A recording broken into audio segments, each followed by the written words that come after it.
नमस्कार, मी चिन्मय. मागील व्हिडिओत सांगितल्याप्रमाणे आपण पंचांग सिरीजला सुरुवात करत आहोत. पंचांगातील पहिले अंग आहे वार. सूर्य एकदा पूर्व क्षितिजावर उगवल्यानंतर दैनंदिन गतीने फिरत फिरत पश्चिमेकडून पुन्हा पूर्व क्षितिजावर येण्यासाठी जो काळ लागतो त्याला वार असे म्हणतात.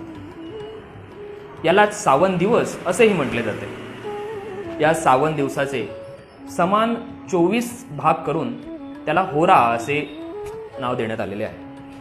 त्यालाच घड्याळाच्या भाषेत आपण तास असे म्हणतो. तर हे 7 वार कुठले आहेत ते आपण सगळे जाणतोच. रविवार, सोमवार, मंगळवार, बुधवार, गुरुवार, शुक्रवार आणि शनिवार. तर या वार हे पंचांगातील पहिलं अंग आहे आणि पंचमहाभूतातील अग्नितत्व हे वाराशी जोडून बघितलं जातं. म्हणूनच शरीरसंबंधी काही व्याधी असतील, शरीरातील अग्नी खराब असेल तर आपल्याला पंचांगामध्ये ज्या दिवशी आपला जन्म झालेला आहे, ज्या वारी आपला जन्म झालेला आहे त्या वारचा उपवास करण्यास सांगितला जातो. आता हा उपवास कसा केला पाहिजे तर सूर्योदयापासून पुढच्या सूर्योदयापर्यंत, म्हणजे पुन्हा पूर्व क्षितिजावर सूर्य जेव्हा येईल तोपर्यंतचा जो काळ लागतो म्हणजे साधारण 24 तासाचा, तर या 24 तास आपण उपवास केला पाहिजे असे शास्त्रात सांगितलेले आहे.